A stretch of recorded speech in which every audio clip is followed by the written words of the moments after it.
अस्सलाम वालेकुम नाज़रीन, प्रोग्राम ओपिनियन विद अली काजी में भलीकार आऊँ आया यासिर अहमद। हमको स्टूडियो में ज्वाइन करता सीनियर तज्जियाकार अली काजी साहब। वेलकम अली साहब। थैंक यू यार। अली साहब, कल शहबाज शरीफ साहब जेका ॻाल्हि कई हुई त नेशनल गवर्नमेंट या मफ़ाहमत जी हिकिड़ी थोरो हिंट ॾिनो हुयो। उन खां पोइ मरियम औरंगज़ेब जेके PMLN जी स्पोक्स पर्सन उहा अची क्लियरफाई कयो त भई पर्सनल रिमार्क्स आहिनि शहबाज शरीफ जा। ऐं अॼु मरियम नवाज़ शरीफ चवनि थियूं त शहबाज शरीफ साहब ईअं न चवणु चाहियो त असां कोई मुफ़ाहमत करणु वञूं था, उन्हनि चयो त असां मसालियत करणु वञूं था। ॾिसो, शहबाज शरीफ साहब नियत छा हुई, चवणु चाहे छा पियो, इहो त जुदा बहस आहे, को मुंहिंजी तशरीह कीअं करे, पर हुन क़ौमी हुकूमत जी ॻाल्हि त कई। जी हा। हुन इहो बि चयो त नवाज़ लीग अगरि कामयाबु थी बि वई ईंदड़ इलेक्शन में त बि हू अकेले सॼे मुल्क जा मसइला हल नथी करे सघे, तंहिंजे करे ॿियनि पार्टियुनि खे जोड़े हलंदी।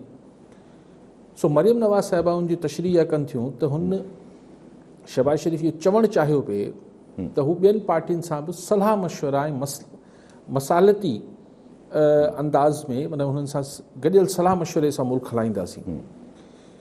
यानी इहो मरियम नवाज़ जो ख़्यालु आहे, या हू पंहिंजे चाचे लाइ इहो चए पई त मुंहिंजे चाचे जो ख़्यालु इहो हो त हुकूमत असीं कंदासीं, पर ॿियनि सां बि सलाह मशवरा कंदासीं। ॾिसो, ही ॻाल्हि आहे त अहिड़ो छा थियो आहे जो इलेक्शन खां पोइ जेका हुकूमत ठहणी आहे, शहबाज शरीफ़ खे कीअं पक आहे त हू कामयाब बि थियनि पिया, पोइ हू पंहिंजो जेको आहे हिकिड़ो लाइन ऑफ एक्शन बि ॾियनि पिया। छा इलेक्शन वरी इहे जेको सुरबाट हलनि पिया हिन शहबाज शरीफ़ जे बयान खां पोइ, त वरी हिकिड़ो बहस शुरू थी वियो आहे त छा मुल्क में इलेक्शन वक़्त खां अॻु थियणु वञनि पिया, ऐं अॻु थियणु वञनि पिया त छा हिन में PTI जी हू जेको गॾियल हुकूमत ठहे त हुनमें PTI, नवाज़ लीग, पीपल्स पार्टी सभु गॾु हूंदा। इहे हिकिड़ा बहस शुरू थी आहे। लेकिन आउं इहो सम्झां थो त हीउ जेको शहबाज शरीफ़ चवणु त भले जेको बि चाहींदो हुजे, पर जेको हुनजो तासुर ॾियणु मुंहिंजे ख़्याल में हुन तासुर ॾिनो पिए त असीं हाणे सोलो फ्लाइट न कंदासीं। असां में इलाही लचक आहे, असीं हिकिड़ा सीज़न्ड ऐं तजुर्बेकार सियासतदान आहियूं, असीं सभिनी खे गॾु खणी हलंदासीं, सभिनी पॉलिटिकल पार्टीज़ खे बि। ऐं पोइ जेको न पियो चवणु चाहे पर चवणु चाहे पियो त ॿिया जेके स्टेक होल्डर्स आहिनि, असांजी इस्टेब्लिशमेंट आहे, ॿिया इदारा आहिनि, असीं हुननि खे बि गॾाए हलंदासीं। असीं हिकिड़ी बेसिकली हिकिड़ी तमामु भाईचारे वारो माहौल ठाहींदासीं। सो मरियम साहिबा भले हुनजी तरदीदूं या वज़ाहतूं, तरदीद त न कई अथसि पर वज़ाहत कई अथसि। आई थिंक शहबाज शरीफ़ साहिबु पंहिंजी टोन उहा ई रखंदो जेका हू रखंदो अचे पियो। ऐं मरियम साहिबा लाइ हाणे हिकिड़ो जीअं वक़्तु गुज़रंदो इहो इशू बणिबो रहंदो त शहबाज शरीफ़ अहिड़ा बयान ॾींदो जंहिंमां हुन जेको मरियम साहिबा हिकिड़ो पंहिंजी मज़ाहमती टोन वधाए थी, पंहिंजो लबो लहजो ॻरो करे थी, सख़्तु करे थी, तल्ख़ करे थी। ओचितो शहबाज शरीफ़ हिकिड़ो बयानु अचे थो जीअं बाल्टी पाणी जी हारे छॾियूं त थोरो गर्मी थधी थी वई, वरी मरियम साहिब खे अची या करे पोइ भेरे त नवाज़ शरीफ़ हुतां बयानु कढियो त न बाबा को ॿियो बयानियो कोन्हे, बयानियो उहो ई आहे सोली सिंधी में जेको मरियम नवाज़ जो आहे। लेकिन बहरहाल शहबाज शरीफ़ साहिबु पंहिंजी हिकिड़ी जेका पोज़ीशनिंग आहे उहा ई लचकदार ऐं फ्लैक्सिबल रखणु चाहे थो। हिकिड़े ॾींहुं चए थो त लॉन्ग मार्च कंदासीं, ॿिए ॾींहुं चए थो त 2023 जा इलेक्शन असांखे फेयर कराए ॾियो, असीं क़ौमी हुकूमत ठाहिण लाइ तयारु आहियूं, एंड थिंग्स लाइक दैट। त हिकिड़ी मुफ़ाहमती जेको हू उनजो हिकिड़ो प्रोफाइल पंहिंजो ठहियलु आहे, उहो उनखे ई मेंटेन करे थो पंहिंजी पोज़ीशन खे। मरियम नवाज़ जी मजबूरी आहे त उहो पंहिंजे जेको मज़ाहमती उहो मुफ़ाहमती आहे, ही मज़ाहमती आहे। सो ॿई जेके आहिनि पंहिंजी प्रोफाइल मेंटेन कयूं, पंहिंजो जेको प्रोफाइल आहे या पंहिंजो हिकिड़ो मौक़ुफ़ आहे उनखे मेंटेन करणु। अच्छा, पर नेशनल गवर्नमेंट जी जॾहिं ॻाल्हि आई त PMLN पाण ई हिकिड़े क़िस्म जो ॼण माना रिजेक्ट करे छॾियो। पीपल्स पार्टी चवे थी त हिकिड़े क़िस्म जो ॼण शहबाज शरीफ़ बसि रेलेवेंट रहण लाइ बसि इहा ॻाल्हि कई आहे। PTI चवे थी त हू पंहिंजी मतिलबु पंहिंजी पाण बचाइण लाइ हिकिड़े क़िस्म जो रस्तो कढणु चाहे थो। माना का पार्टी जेका आहे उहा कंसिलिएटरी टोन में मौजूदु न आहे हिन वक़्तु। कल्ह पाण डिस्कस कयो शो में त बेसिकली शहबाज शरीफ़ हिकिड़ो पंहिंजे पाण खे नवाज़ लीग जी मौजूदा जेको या पॉलिटिकल पार्टीज़ जो जेको मौजूदा हिकिड़ो सूरत हाल आहे उनमें ख़ासि तौर ते नवाज़ लीग में हू पंहिंजो हिकिड़ो अलॻि प्रोफाइल ठाहे वेठो आहे। जेल बि वियो तॾहिं बि हुन को तल्ख़ या सख़्तु ॻाल्हि न कई, बार बार चवंदो रहियो हुकूमत सां ॻाल्हायूं, स्टैब्लिशमेंट सां बि ज़रूरु किथे ॻाल्हाइण जी कोशिशि थी हूंदी। बेसिकली मुंहिंजे ख़्याल आहे त जेको हू हुन पासे खां नवाज़ लीग में जेको पीउ ऐं धीउ यानी नवाज़ शरीफ़ साहिबु ऐं मरियम साहिबा, उहो शायदि 2022 जो इंतज़ारु पिया कनि। हू जेके अहम मुक़ररियूं ऐं बदिलियूं थियणियूं आहिनि शायदि उन्हनि जो इंतज़ारु पिया कनि, पोइ हू फ़ैसिलो कंदा त हुननि खे इहा ई मज़ाहमती नज़रियाती सियासत जारी रखणी आहे या थोरो शहबाज शरीफ़ साहिब वारो पासो वठिणो आहे। ठीकु आहे। कॉलर इंजीनियर खादिम कादरी हैदराबाद मां। जी कादरी साहब, छा सवाल हूंदो? साईं, मुंहिंजी गुज़ारिश इहा आहे त ताज़ो हींअर वफ़ाक़ी हुकूमत जे कुझु महकमनि मां तक़रीबन 20,000 जे लॻभॻि सुप्रीम कोर्ट हिकिड़ो फ़ैसिलो ॾिनो जेको सो उन एक्ट खे ग़लत करार ॾिनो, जेको पीपुल्स पार्टी जे दौर में एक्ट तहत जेके माण्हू असुल में उहे 1995 में भर्ती थिया, उहे माण्हू 2000 में कढिया विया नवाज़ गवर्नमेंट में। उहे सभु क्वालिफाइड माण्हू हुआ। असां इंजीनियर आहियूं, क्वालिफाइड आहियूं ऐं असां खां टेस्टूं वरितियूं हुयूं, असां बाक़ाइदे जेको सो क्वालिफिकेशन पास कयूं सभु। ऐं उन खां पोइ असांखे वरी 2009 में बहाल कयो वियो। 2009 में बहाल थियण खां पोइ असां 13 साल मुसलसल नौकरी कई। असांखे को ग्रेड कोन ॾिनो वियो, का मराद वग़ैरह विच में असांजे ग्रेड बि मारिया विया। हींअर हिकिड़े ई धक सां सुप्रीम कोर्ट असांखे जेको सो बेरहमाना तौर ते जेको सो कढी छॾियो आहे ऐं असां उन जे लाइ साईं गर्ज़ कंदासीं त साईं जिन जी माना तौसत सां हुकूमत खे, वज़ीर आज़म खे ऐं जेको सदर पाकिस्तान आहे उनखे गुज़ारिश कनि त असां ते रहम कयो वञे। असांजा मासूम बच्चा असीं केॾा वेंदासीं? 55-56 साल असांजी उमिरि आहे, बाक़ी असां में वञी बचाए रिटायरमेंट में 3-4 साल। छा गवर्नमेंट में जेके हेॾा वॾा जेके मांगर मचनि माना पाकिस्तान मां अरबे खरबे रुपया लुटे विया, उन्हनि जे लाइ कोई हिसाबु कोन्हे। असांखे 2-3 सालनि लाइ बि बर्दाश्त नथो कयो वञे ऐं असां ते इहो सियासी इंतज़ाम हणी रही, सियासी भर्तियूं आहिनि, असांखे बेरोज़गार कयो आहे ऐं असांजी इन लाइ जेको सो साईं जिन खे जी तौसत सां दाद रसाई कई वञे। ठीकु आहे, ठीकु सही। बिल्कुलु इंसानी हमदर्दी जे हिसाब सां हर हवाले सां तव्हां सां अफ़सोस आहे, तकलीफ़ बि महसूसु थिए थी त वाकई में हिकिड़े माण्हू एतिरा साल नौकिरी कई, बाक़ी 4-5 साल हुननि जी नौकिरी में बचिया, त हाणे हुननि खे ओचितो ख़बर पए थी त हाणे तव्हां यू आर जॉबलेस। जेके मरातूं उहे बि वापसि त हाणे किथां थींदियूं, लेकिन बहरहाल उहो बि आहिनि। ज़ाहिर पेंशन ऐं हीअ शयूं कोन मिलंदियूं हाणे हिननि खे। साईं, सुप्रीम कोर्ट जो फ़ैसिलो आहे, छा नालो साईं जो? खादिम कादरी साहब। कादरी साहब, इन खे ज़ाहिर सुप्रीम कोर्ट ई अंडू करे सघे थी या वरी को पार्लियामेंट जो एक्ट अचे। हाणे जो लीगल ऐं नथो मूंखे सम्झ नथी अचे त उनजी छा पोज़ीशन हूंदी। चयो वञे थो त पार्लियामेंट सुप्रीम आहे, त अगरि पार्लियामेंट सुप्रीम आहे त पार्लियामेंट ही जेको आहे हिननि खे बहाल कयो हो एक्ट ज़रिए बहाल कयो वियो, त बहरहाल सुप्रीम कोर्ट स्ट्राइक डाउन करे छॾियो आहे। उहो एक्ट स्ट्राइक डाउन थी वियो। ॻाल्हि इहा आहे त छा पाकिस्तान जा बाक़ी सभु मसइला जेके अदालतनि में पेंडिंग में आहिनि उहे हल थी विया आहिनि? जब हिकिड़ो ॿियो बि हिन में सुवालु अचे थो त छा गवर्नमेंट जेके आहिनि, जेका गवर्नमेंट हिन वक़्तु अगरि PTI गवर्नमेंट बि आहे या कहिड़ी बि गवर्नमेंट अगरि मिसाल खणिजे, त अगरि एतिरियूं जॉब्स क्रिएट कयूं आहिनि 20-25 जेके धक में हिकिड़े साल में 20-25 जॉब्स? उहो त ॾिसो न, उहो त हिकिड़ो एग्ज़ीक्यूटिव साइड जो इशू थियो न। एग्ज़ीक्यूटिव हुकूमतूं इहे चई करे पंहिंजे पान आजो करे वठनि थियूं त सही, त अदलिया जो फ़ैसिलो। लेकिन ख़ुदि अदालती सिस्टम में बि त हिकिड़ो इशू आहे त हीउ केस केतिरा साल हलियो आहे। मुंहिंजे ख़्याल में हीउ कुझु 6 महीननि में डिसाइड न थियो आहे। त पोइ हाणे ॻाल्हि इहा आहे त या त एतिरो असांजो सी जुडिशियस सिस्टम एतिरो जुडिशियस बि हुजे ऐं एतिरो स्पीडी बि हुजे जो घटि में घटि हुननि खे पहिरें 6 महीननि में ख़बर पए आहे त बाबा नौकिरी न आहे तव्हांजी। हाणे जीअं साईं चए पियो त 55-56 साल साईं जी उमिरि आहे, त बाक़ी माना 4-5 साल बचिया आहिनि हिननि जी रिटायरमेंट में। 95 ॻाल्हि इहा आहे त ही छा ऐं पोइ छा विज़डम ऑफ पार्लियामेंट जंहिं एक्ट पास कयो, ग़लति कयो सही कयो थी सघे थो, मतिलबु कुझु ॿियनि माण्हुनि जी नज़र में ग़लति थियो, बट मतिलबु पोइ पार्लियामेंट जेको आहे उहो कुझु शइ पास कंदी ऐं 10 सालनि खां पोइ हाणे कहिड़े साल में थियो हूंदो? मुंहिंजे ख़्याल में 2018 में कॾहिं ई पास थियो? 2010 पीपुल्स पार्टी गवर्नमेंट जो एक्ट 2010। अच्छा, 2010, यस, ठीकु आहे। त हाणे घणा साल थी विया? 11 साल थी विया। 11 सालनि खां पोइ सो ॻाल्हि इहा आहे त हाणे हीअ वीचारा हिन उमिरि में किथे वञनि ऐं छा कनि? इंतिहाई हमदर्दी आहे, पर मूंखे इहो बि सम्झ नथो अचे त पीपुल्स पार्टी वारा बि बयानु ॾियनि था हिन ते ॿिया आख़िर इनके सुप्रीम कोर्ट में ही रेमेडी छो नथा लीगल रेमेडी छो नथी वरिती जी हाँ लीगल रेमेडी छो नथी वरिती वञे बसि तनक़ीद कई थी वञे पीपल्स पार्टी बि करे थी पई ठीकु आहे सभु अच्छा पंहिंजी ॻाल्हि निकिती त तव्हां जीअं ॻाल्हि कई त थी सघे थो या कुझु अहिड़ा सुभाणे अचनि था त इलेक्शन जेके आहिनि उहे शायदि वरी जल्दी थियण जो मौक़ो वरी ॻाल्हियूं अचनि थियूं पियूं वरी शायदि जल्दी थियनि त ॻाल्हि हिकिड़ो सुवाल उभिरे थो त बिलावल साहिबु सिंध में अंदरि PTI जे ख़िलाफ़ु कैंपेन जारी रखी वेठा आहिनि ॾिसो न ही सिंध जे अंदरि PTI जे ख़िलाफ़ु कंपेन न ज़ाहिर PTI खे घोटकी में जलसे सां PTI जी हुकूमत खे छा फ़र्क़ु पवंदो बेसिकली हू पंहिंजी पार्टी खे मोबिलाइज़ कनि पिया ऐं हुननि यानी शायदि बिलावल साहिब जी लिस्ट में इहे शयूं हूंदियूं त लोकल बॉडीज़ ज़ाहिर फ़ैसिलो ई सिंध हुकूमत करिणो आहे उहो त जेॾी महिल पंहिंजे पाण खे सही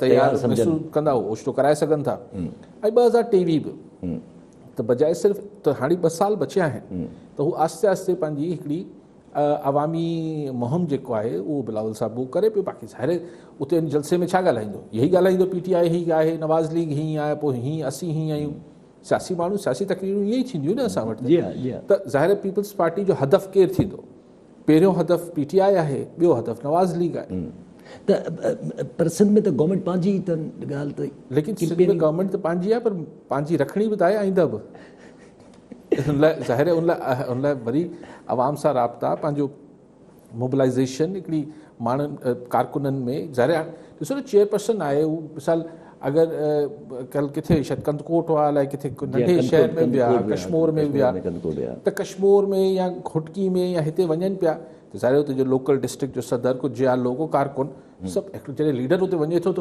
हिकिड़ो तहरुक त पैदा थिए थो पार्टी अंदरि पोइ उन तहरुक मां इख़्तिलाफ़ात बि निकिरी ईंदा आहिनि उहो बि पोइ मीडिया जी नज़र थींदा आहिनि जीअं पाण ॾिठो पिए त घोटकी में हाणे जेको आहे पहिरीं त सिर्फ़ु महर वर्सिस महर हुआ हाणे जेको आहे उहो महर वर्सिस धारेजोज़ बि आहे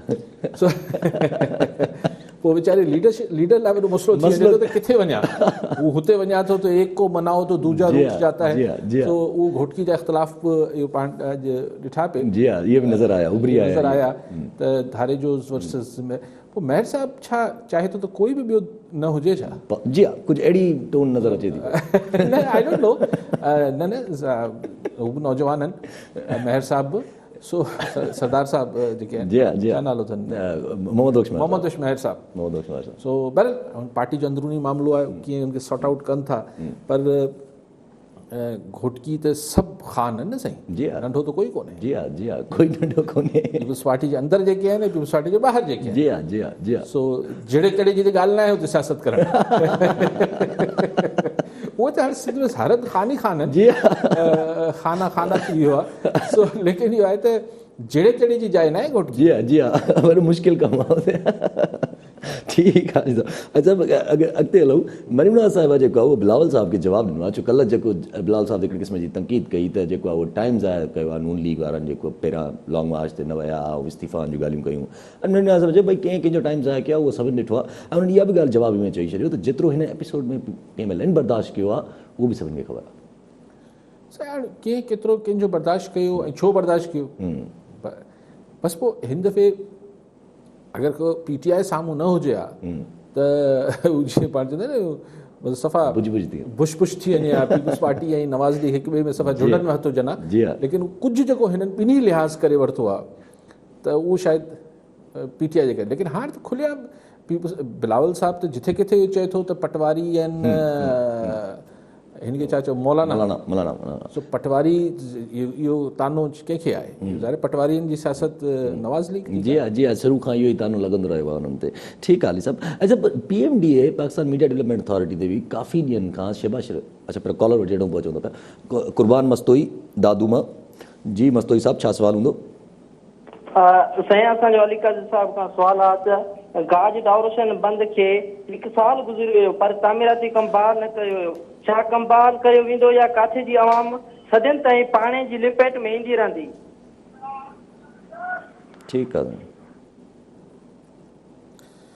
साईं सिंध जे अवाम जोही जो अवाम काछे जो अवाम थर जो अवाम मुख़्तलिफ़ शयुनि जी लपेट में ईंदा रहिया आहिनि ऐं उनजे तदारुक लाइ दाहूं थींदियूं रहियूं आहिनि पर तदारुक अनफॉर्चुनेटली बदकिस्मती सां न थियो आहे मिसाल असांजा जेके ॾूरां इलाइक़ा आहिनि, पाणी पीअण जे पाणी लाइ तरसनि था, ख़ुदि काछो। जी हा, लेकिन पोइ अगरि ही नथो ठहे छा प्रोजेक्ट जो नालो को वठनि पिया, सो उन में पोइ माण्हू ॿुॾनि बि था। सो हिकिड़ी कारी कामड़ जी बीमारी आहे, अलिफ आहे, बे आहे, हिकिड़ी मुख़्तलिफ़ शयूं आहिनि, वबाऊं आहिनि जंहिंजी लपेट में असीं ईंदा रहंदा आहियूं। असां उहो रोलू कुतनि खे पुॼी नथा सघूं। जी असां बक़ायत ॻाल्हि पाण बाद में ॾिठी वेंदी। कॉलर हिन सां गॾु मोहम्मद साले जलबाणी दौड़ मां। जी जलबाणी साहब, छा सवाल हूंदो? वालेकुम अस्सलाम। सर, मुंहिंजो सुवाल इहो आहे इंटरनेशनल हवाले सां, असां जेको मुल्क आहे असांजो पाकिस्तान, हर लिहाज़ सां जाग्राफी ॿिए लिहाज़ सां अहमियत जो हामिल आहे, पर असांजा जेको बि प्रेसिडेंट वज़ीर आज़म जेको बि अचे पियो, असां ईअं हर मुल्क जा खातो पुट लॻाता आहियूं। हींअर बि ॾिसो त अफ़गानिस्तान में जेके सभु बिल्कुलु चुप मार्च ते वेठा आहिनि, हुननि पंहिंजा कुझु मफ़ाद बि हुननि जा ॾाढो रखिया आहिनि, बाबा हीअं हेल्प कंदासीं, हीअं असांखे फैसिलिटियूं ॾींदो, पर असां हुननि खे फैसिलिटियूं ॾियो, अमरीकी बात तव्हां हेॾे अचो, तव्हांजा माण्हू असां खणी ईंदासीं, पोइ असांजी दुनिया में रेस्पेक्ट न आहे। आख़िर इन जो सबबु छा आहे? ॿियो इन माना सुवाल थोरो अॻिते वधण वाला, तालिबान मां एॾी भली बि न रखे हूं जेके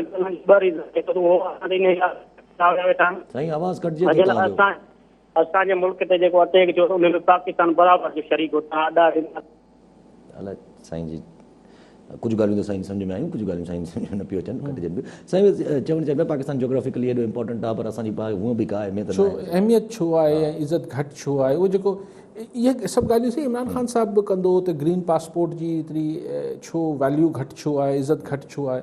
पोइ चवंदो त उनजो सबबु इहो आहे, ऐं फैक्ट बि आहे, जॾहिं तव्हां ॿियनि ॾे इमदाद लाइ ऐं उन लाइ अखियूं विझी वेठो हूंदा आहियो त भई कुझु ॾियो त असांजो घर हले, त पोइ हू तव्हांखे ॾिसंदा बि उअं ई अहिड़े नमूने सां। सो जॾहिं तव्हां ॿियनि जी वंघार बि वहो था ऐं हुनजे सो हिकिड़ी जेका पर बदकिस्मती सां अॼु बि इहो आहे, जॾहिं त IMF खां कर्ज़ु वठण खां सवाइ तव्हांजो गाॾो नथो हले त तव्हां IMF जी डिक्टेशन खां सवाइ कीअं हली सघंदो? अच्छा, IMF को पैसा वणनि मां टोड़े त नथी आणे, उनखे ही सभु वॾा मुल्क सुपर पावर्स मुल्क वॾा अमीर मुल्क ॾियनि था IMF खे पैसो, उहो असां ग़रीबनि खे ॾियनि था। लाइकवाइज़ तव्हां जेको सॼी तव्हांजी फॉरेन पॉलिसी रही आहे 70, 72, 74 सालनि में, उहो ख़ुदि हिकिड़ो वॾो सबबु आहे जो तव्हांजी जेका उहा अहमियत ऐं उहो वक़्त ऐं ओतिरी हू न ठही सघी आहे। सो खोड़ सारा फैक्टर्स आहिनि। पोइ असां वटि डोमेस्टिक इशूज़ एतिरा, कॾहिं ह्यूमन राइट्स, कॾहिं वुमेन्स राइट्स, कॾहिं ॿियूं शयूं एतिरियूं थियनि थियूं, उनजे करे बि तव्हांजो इमेज ॿाहिरि ख़राबु थियल आहे। असां कंहिं ज़माने में हिन कई डिघो अरसो हिन ॾांहुं असां ध्यानु बि न रखियो, अॼु बि असांखे परवाह कोन्हे। ही जेके मिसिंग पर्सन्स ऐं हीअ जेके शयूं थियनि थियूं या औरतुनि सां ही जेको थिए थो या मीडिया जे मथां ही जेका लताड़ थिए थी, हिन सभिनी सां तव्हांजो इमेज ख़राबु थिए थो दुनिया में। अच्छा साईं, जेका हिकिड़ी बि ॻाल्हि कई त तालिबान मां का चङी उमेद नथी रखी सघिजे, साईं चयो उहो बाइडन बि कल्ह जेको आहे अहिड़े ई क़िस्म जी ॻाल्हि करे वियो त असां सिर्फ़ु तालिबान जी ॻाल्हियुनि ते न हलंदासीं। हाणे न मतिलबु हू त चवणु चाहे पियो त असीं उनजो अमल बि ॾिसंदासीं। हा ठीकु आहे त तालिबान हाणे इहो कनि पिया त भई औरतुनि खे बि चवनि था भले कमु कयो, अमेरिका खे चवनि था असीं अमेरिका सां बि तालुक़ु ठीकु रखंदासीं, असीं जेको आहे उहो बाक़ी हाणे ज़ाहिर आहे उहो अमेरिकन्स त ज़ाहिर उहो ॾिसनि था न त action speaks louder than words. अमल जेके तालिबान जा आहिनि उहो ॿुधाईंदा त उहो जेको हुननि सां कारवा, छाकाणि अहिड़ो मुल्क जंहिं वटि मईशत नाले का शइ न हुजे, को इंडस्ट्री न हुजे, को ज़रात न हुजे, का मैन्युफैक्चरिंग न आहे, का कुझु प्रोडक्शन न आहे, ऐं अगरि हू दुनिया में डिप्लोमेटिकली बि तनहा थी वियो त मुल्क सर्वाइव कीअं कंदो? एग्ज़ैक्टली आहे बि कल्ह अॼु तालिबान ख़ैर अनाउंस कयो त आहे असां त 3 ॾींहंनि में जेको आहे उहो गवर्नमेंट अनाउंस करे छॾींदासीं 3 ॾींहंनि में, ऐं हुननि इहो बि चयो आहे त औरतूं जेके आहिनि उहे गवर्नमेंट में काफ़ी तादाद में हूंदियूं। त ॾिसो ॻाल्हि इहा आहे त हुकूमत बि ठाहे वठनि, औरतूं बि आणे वठनि, पोइ छा दुनिया ॾे निहारीनि न त को इमदाद ॾे, को डॉलर ॾे? न त हीउ मुल्क हलंदो कीअं? अदर देन ड्रग्स ॿियो हा, मंशियात खां अलावा हिननि वटि कहिड़ी प्रोडक्ट आहे जेको विकिणंदा? सो हिकिड़ी पोइ इन लाइ जेको आहे इन्हनि खे दुनिया ॾे तमामु हेठाई वारो रस्तो वठिणो पवंदो ऐं फ़ैसिला करिणो पवंदो चाइना ऐं अमेरिका जे विच में। ऐं मुंहिंजे ख़्याल में हींअर हिन जो लाड़ो वधीक चाइना ॾे हूंदो ऐं अगरि ही विच में हलण जी कोशिशि कई त अफ़गानिस्तान हिन पोज़ीशन में न आहे एग्ज़ैक्टली की हू विच में हली सघे। जी हा कीअं मुल्क हलाईंदा जी पंहिंजा हा, अगरि बाक़ाइदा मुल्क हलाइणो आहे। बाक़ी मुला उमर वांगुरु जेको आहे पंहिंजो संदूकचो रखी हुन मां पैसा रखी हिन हट हलाए बि आहे, ईअं हलाइणो आहे मुल्क त ॿी ॻाल्हि आहे। ठीकु आहे सर। अच्छा पंहिंजी ॻाल्हि निकिती पाकिस्तान मीडिया डेवलपमेंट अथॉरिटी सां, त अॼु वेबिनार थियो Pakistan foreign union of journalist सभु मिलिया जंहिंमें वॾा वॾा जर्नलिस्ट सभु मौजूदु हुआ। उन्हनि बाक़ाइदा अॼु हिकिड़ी क़िस्म जी तहरीक हलाइण जी वार्निंग ॾिनी आहे त असां लाहौर मां तहरीक शुरू कंदासीं अगरि जे PFU जे वारे PFU जो बर्ना ग्रुप। जी हा बिल्कुलु सही। ॾिसो हाणे ही तहरीक सहाफ़ियुनि खे हलाइण जी ज़ौलत जे ज़माने में ऐं हिननि ज़माननि में तहरीकूं हलंदियूं, सहाफ़ी गिरफ़्तारियूं ॾींदा, जुलूस कढंदा, छाकाणि त इहो हिकिड़ो मतिलबु हिकिड़ी आमरियती दौर में आमर चाहींदा आहिनि त मीडिया दॿिजी वञे। जी हा त पोइ हिकिड़ी वठवठां थींदी, पोइ गिरफ़्तारियूं, पोइ तकलीफ़ूं, पोइ इहे सभु शयूं थींदियूं सहाफ़ियुनि सां। पर अगरि ही सो कॉल्ड डेमोक्रेटिक गवर्नमेंट में बि सहाफ़ियुनि खे तहरीक हलाइणी पइजी वई, ॾिसो हिकिड़ी आऊं इन करे न त असीं पाण हिन जर्नलिस्ट आहियूं या हिन मीडिया सां असांजो वास्तो आहे, पर तव्हां ॾिसो छा थो थिए। हीउ जेको सुप्रीम कोर्ट में हुते जेके कोर्ट जा रिपोर्टर हुआ अदालतनि जा, उन्हनि दरख़्वास्त मोकिली न, जेका पोइ जस्टिस ईसा फाइज़ जेका आहे उनखे सुओ मोटो वरितो, पोइ हुन ते हिकिड़ी बेंच ठही वई। बेंच चयो त साईं न हू सुओ मोटो नथा खणी सघनि, सिर्फ़ु चीफ जस्टिस सुओ मोटो खणी सघे थो। ऐं पोइ हुननि चयो त ठीकु आहे, उहो त हुनजो सुओ मोटो त ख़तमु कयो, पर पाण सुओ मोटो खे हाणे प्रोसीड कनि पिया। लेकिन सहाफ़ियुनि वञी उहो दरख़्वास्त ई पंहिंजी वापसि वठी छॾी, इहो चई करे ओपन कोर्ट में त असांखे इंसाफ़ जी उमेदु कोन्हे। जी हा सर हिकु नंढड़ी ॻाल्हि त न आहे। ऐं पोइ हाणे सहाफ़ी तहरीक हलाए, माना हाणे अदालतनि मां अगरि हुनखे उमेदु कोन्हे, हुकूमत मां उमेदु कोन्हे, तहरीक हलाईंदा, त ॾिसो न फ्रीडम ऑफ प्रेस जो या फ्रीडम ऑफ मीडिया जो पाकिस्तान में छा हाणे दुनिया में छा मैसेज वेंदो? एग्जैक्टली दुनिया में छा मैसेज वेंदो? ठीकु आहे सभु कॉलर सां गॾु मीर ख़ादिम रज़ा टालपुर पीरागोट मां। जी टालपुर साहब छा सवाल हूंदो? साईं सलाम अलैकुम। वालेकुम अस्सलाम। साईं अर्ज़ु इहो आहे त अॼु ॿ मसइला हुया साईं सां डिस्कस करणा, काज़ी साहिब सां पुछणा हुया। जी सो पंहिंजो हिकिड़ो त मरियम नवाज़ अॼु जेको कोर्ट में पेश थी आहे, पंहिंजो हुन में कुझु हुनजो रवैयो, ॿियो टियों ज़ाहिरा 3-7 दफ़ा हुनजो पीउ वज़ीर आज़म रहियो आहे, हुननि जो रवैयो त आमराणो आहे हर माण्हू सां। त उते को अहिड़ो हुननि जेको रवैयो अख़्तियार कयो आहे जंहिं कोर्ट चयो त भला उहा ज़मानत रद्द न पई थिए त हाणे हीअं ज़मानत रद्द थींदी। वरी ॿिया रूमर्स इहे आहिनि त नवाज़ शरीफ़ पंहिंजो शहबाज़ शरीफ़ बि गिरफ़्तार पियो थिए या अपोज़िशन जा कुझु ॿिया बि लीडर गिरफ़्तार हिन दफ़े थियनि पिया जेको आहे सो हाणे लॻे थो त वरी मौसम गिरफ़्तारियुनि जो शुरू थियण वारो आहे। उन खां पोइ वरी ॿियो हिकिड़ो मसइलो जेको हाणे सुप्रीम कोर्ट हिकु धक में 25,000 माण्हू लाहे छॾियो आहे नौकरियुनि मां, वफ़ाक़ी खातनि मां। त मोहतरम बिलावल साहिब जन चवनि था त साईं असां उन्हनि खे वकील करे ॾींदासीं, उहे इमरान ख़ान लाहे छॾिया आहिनि। बाबा इमरान ख़ान जो उन सां कहिड़ो वास्तो? कोर्ट में कंहिंजी हुन ग़रीबनि जी कंहिं पोवारी कोन कई, पर इलाही माण्हू साईं इन्हनि मां 40 खां 50% माण्हू अहिड़ा हुया जेके सिंध गवर्नमेंट में कमु कंदड़ हुया, जिन खे नौकरियूं हुयूं, वीचारनि खे वापसि जो वफ़ाक़ियूं नौकरियूं मिली वियूं त सुठियूं सम्झियो, वापसि होॾे ई हलिया विया। त हाणे हिननि खे ऐलान इहो करणु खपे त बाबा असां उन्हनि खे वापसि सिंध में एडजस्ट कंदासीं।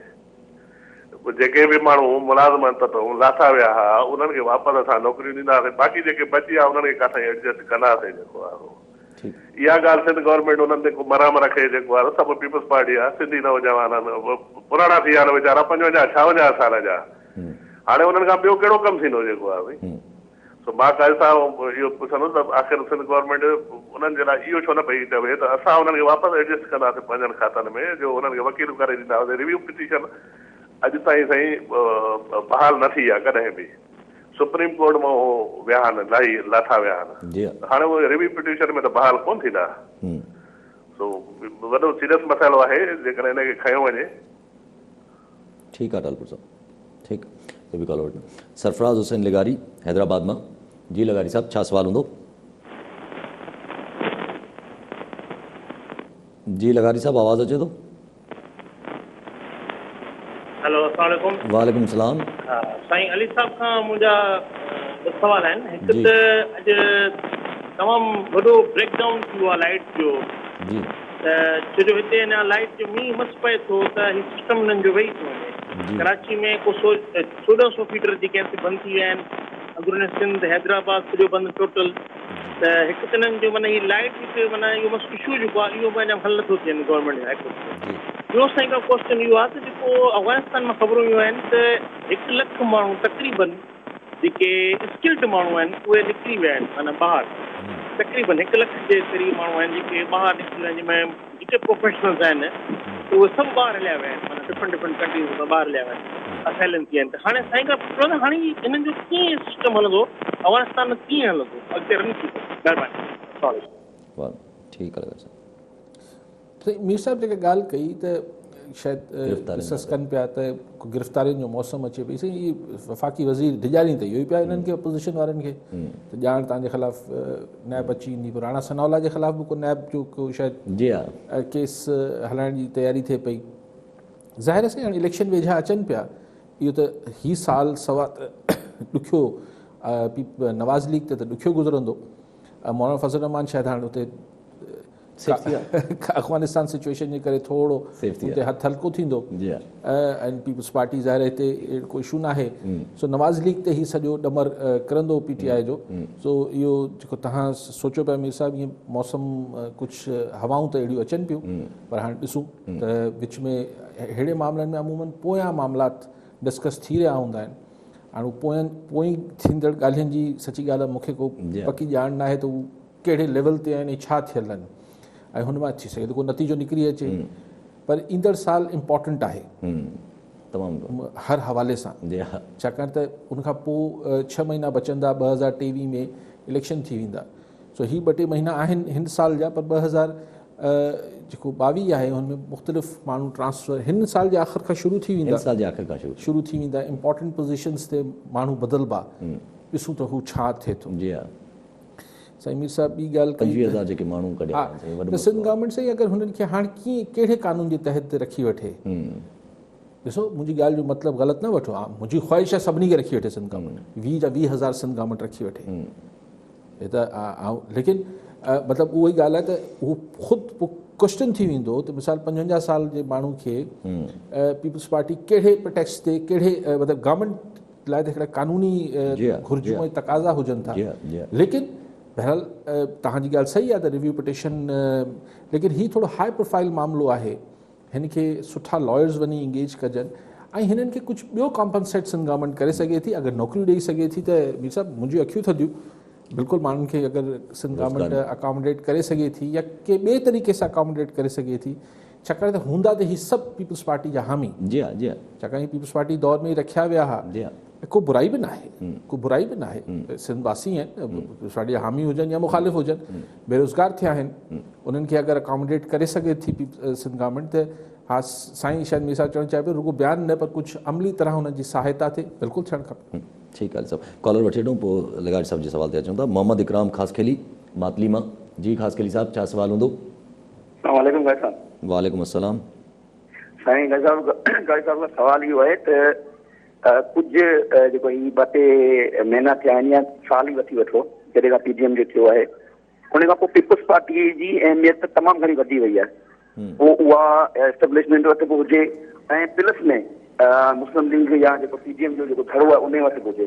हींअर बि शहबाज शरीफ़ जॾहिं सिंध जे दौरे ते आयो हो, हुन तमामु मोहतात अंदाज़ सां ॻाल्हायो पिए, ख़ासि करे पीपल्स पार्टी जे हवाले सां। त हुन इवन एस ताईं जो हुनजो डिफेंस कयो पिए एज़ पर कंपेयर PTI जे।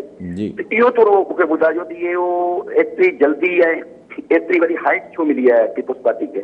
अच्छा, ॿियो सर इहो आहे त उन ॾींहुं मूं तव्हां सां ज़िक्र कयो हो त लिट्स जो जेको मसइलो उहो आहे, मूं वटि सिर्फ़ु सप्लाइट लॻल आहे, ऐं डायरेक्टली रिसीवर सां ॾिसां पियो त लिट्स जो प्रॉब्लम अचे पियो, मैच कोन पियो थिए, त इन खे थोरो ॾिसिजो टेक्निकल मसइले खे, वॾी महिरबानी। ठीकु आहे। अच्छा, लगारी साहिब जेको हैदराबाद मां फ़ोन कयो सरफराज़ साहिब, त उहो 2 इशूज़, हिकिड़ो त हू चवनि पिया त लाइट जो ब्रेकडाउन, लाइट जो जेको ब्रेकडाउन बिजली जो मसइलो हल नथी करे सघे गवर्नमेंट, बारिश थिए थी त असां वटि त साईं ही के इलेक्ट्रिक हुजे, हेस्को हुजे, ओवरऑल ट्रांसमिशन जो पूरो सिस्टम ई असां वटि बसि पूरो सारो आहे। बाक़ी हाणे घर आहे, बिजली जा बिल ऐं मतिलबु उहो सभु ज़ोर आहे, उन ते ज़ोर आहे। उहो त हिकिड़ो अहिड़ो रोज़ पिटको आहे साईं जो रोज़ लॻाई सभई कयूं था। ॿी ॻाल्हि साईं जेके ॿी ॻाल्हि 1 लख जेके आहिनि ट्रेन माण्हू निकिरी विया साईं, फिगर जी मूंखे ख़बर न आहे लॻारी साहिब, त 1 लख माण्हू अफ़गानिस्तान मां जेके स्किल्ड माण्हू निकिरी विया आहिनि। पर ॾिसो अगरि स्किल्ड माण्हू 1 लख न चलो 10,000 20,000 50 जेको मूंखे फिगर जी ख़बर न आहे, हू त अमेरिकन्स हुते हुआ, नेटो हुई, हुते हू डेवलपमेंट जा कमु कराइनि पिया, तॾहिं स्किल बि इस्तेमालु त स्किल इस्तेमाल में अचे पई। हाणे छा अॻवान काबुल हुकूमत वटि हाणे पैसा आहिनि जो हू को अहिड़ो को डेवलपमेंट जो इंफ्रास्ट्रक्चर क्रिएट कंदी हुजे, जो हुनखे इंजीनियर बि खपनि, या वॾी हॉस्पिटल्स ठाहींदा हुजनि त ॿियो डॉक्टर्स खपनि या नर्सिस खपनि। ॻाल्हि इहो आहे। अच्छा, अगरि को चाइना पैसो हणंदो या किथां बि, त पोइ लेबर त पोइ स्किल्ड थी वेंदी, न त ॿाहिरां ईंदा, ऐं पोइ थी सघे थो त अगरि अहिड़ो माहौल 6 महीना साल में तालिबान इहो साबित करे छॾीनि त न भई हाणे मुला उमर वारा तालिबान न आहिनि, थोरो दुनिया सां गॾु हलण वारा आहिनि, त हिन जो मुल्क आहे, थी सघे थो कुझु माण्हू मोटी बि अचे, थी सघे थो वापसि। पर मैशत जी हालति इहा आहे, मुल्क हलंदो कीअं, मुंहिंजे लाइ इहो सुवालु आहे। लेकिन बहरहाल जीअं हले पियो उहो शायदि उहो हलंदो रहे। साईं मातली मां चयो त पीपल्स पार्टी जी अहमियत वधी वई आहे अचानक। साईं PDM खां पोइ साईं चयो PDM, साईं बिल्कुलु ठीकु ॻाल्हि आहे न। ॾिसो PDM हिकिड़ो वॾो थ्रेट थींदी वञे पई। तव्हां तसवर कयो त मूंखे महीना हाणे यादि कोन्हनि, जिन्हनि महीननि में इहो तय थियो त भई लॉन्ग मार्च कबो, ऐं अगरि जॾहिं टुटाई ओॾी महिल हिकिड़ो पूरो माहौल जुड़ियल हो। अगरि हुन महिल ही उन में लॉन्ग मार्च ऐं इस्तीफ़ा थी वञनि हा, ऐं लॉन्ग मार्च वाकई में लॉन्ग मार्च थी वञे हा, जेको हमेशह चवां थो लॉन्ग मार्च सां मतलब 10-15 हज़ार माण्हू न, मतिलबु लखनि माण्हू पहुची वञनि हा, ऐं उते ई इस्तीफ़ा ॾेई छॾीनि हा, त पोइ इहो सिस्टम न हली सघे हा। पोइ भले कंहिंजी कंहिंखे पुठभराई आहे या न आहे, त उन महिल बहरहाल पीपल्स पार्टी ऐं नथी चलो उसूलनि ते अलॻि थी वई, उसूली बुनियादनि ते अलॻि थी वई, त ज़ाहिर ॻाल्हि इहा आहे त तव्हां कंहिं पंहिंजे सबब जे करे बि उहा ॻाल्हि कयो जेको मुंहिंजे मन खे वणंदी हुजे, मूंखे वणंदी हुजे, त तव्हां बि मूंखे वणणु शुरू थी वेंदो न। भले तव्हां मुंहिंजे चए ते न कयो हुजे, पर तव्हां कयो उहो ई पिया जेको मूंखे चाहियां थो, मूंखे त तव्हां पसंदि ईंदो, अज़ीज़ थी वेंदो, अज़ीज़ बि थींदो, तव्हांजी अहमियत बि वधी वेंदी। बाक़ी ॿी ॻाल्हि साईं सम्झी न, लिंक्स न पिया मिलनि, लिंक्स कंहिंजा न पिया मिलनि साईं। अलाए छा साईं, अगरि इंटरनेट जो इशू आहे मातली में त मूंखे ख़बर न आहे, पोइ पर हाणे प्राइवेट सेक्टर आहे, मूंखे सम्झ न पियो अचे त छो इंटरनेट जो इशू आहे। ठीकु आहे, ठीकु आहे, ठीकु आहे, ठीकु आहे। अल सभु अॻिते हलूं था पिया त जेका कल्ह रिपोर्ट ते असां डिस्कस कई त पुलिस जेके मंशा जे हिसाब सां 100 माण्हुनि जी लिस्ट तयारु कई हुई, उहो सिंध पुलिस जो जवाबु आयो आहे, माना हिकिड़े क़िस्म जो हुननि कयो आहे त सिंध पुलिस चवनि था त भई इहा रिपोर्ट पुराणी आहे, साल पुराणी आहे, ऐं इन ते तहक़ीक़ इन ते तॾहिं ई असां अमल करे सघूं था, एक्शन करे सघूं था, या अफ़सर्स जे ख़िलाफ़ु एक्शन करे सघूं था जॾहिं प्रूफ थी वञे त उहो मंशा जा हलाइनि था पिया।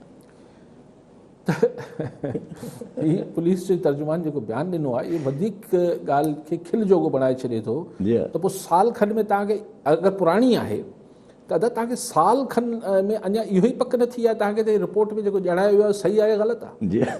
हलो अगरि कल्ह टियों ॾींहुं चोथों ॾींहुं आई हुजे त चऊं भई तव्हां अञा हिन ते जांच कयो पिया, ऐं तव्हां हिकिड़ो स्पेशल ब्रांच तव्हांजो ई इदारो आहे, हुन अगरि साल पहिरीं ॾिनी त तव्हां साल खनि में बि इहो वेरीफाई न करे सघियो त इहा रिपोर्ट सही आहे या ग़लति आहे। सो हाणे मतिलबु इहा रिपोर्ट बसि टोकरी डस्टबिन में वई न।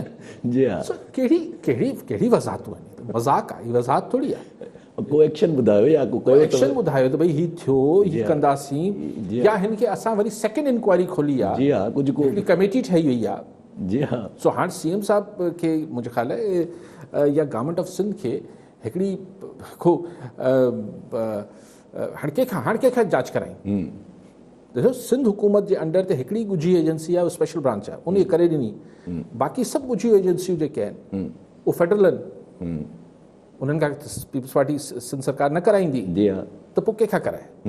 अच्छा FIA का बि फेडरल डिपार्टमेंट आहे, रहिजी वई पुलिस पंहिंजी, त पुलिस जे ख़िलाफ़ रिपोर्ट कंदी छा? कहिड़ी मज़ाक कंदा। अच्छा भाई तव्हां इहो चई वठो, हलो तव्हां हुन अफ़सरनि जे ख़िलाफ़ नथा एक्शन खणो, पर साल खनि में अॾा त बंदि कराए छॾियो आहे। जी हा, कुझु त को एक्शन त ज़ाहिर थिए, मज़ाक आहे, को एक्शन ज़ाहिर, वज़ाहत कनि, मज़ाक न कनि। ठीकु आहे, सभु कॉलर सां गॾु सुहेल अहमद अब्बासी शिकारपुर मां। जी अब्बासी साहब, छा सुवाल हूंदो?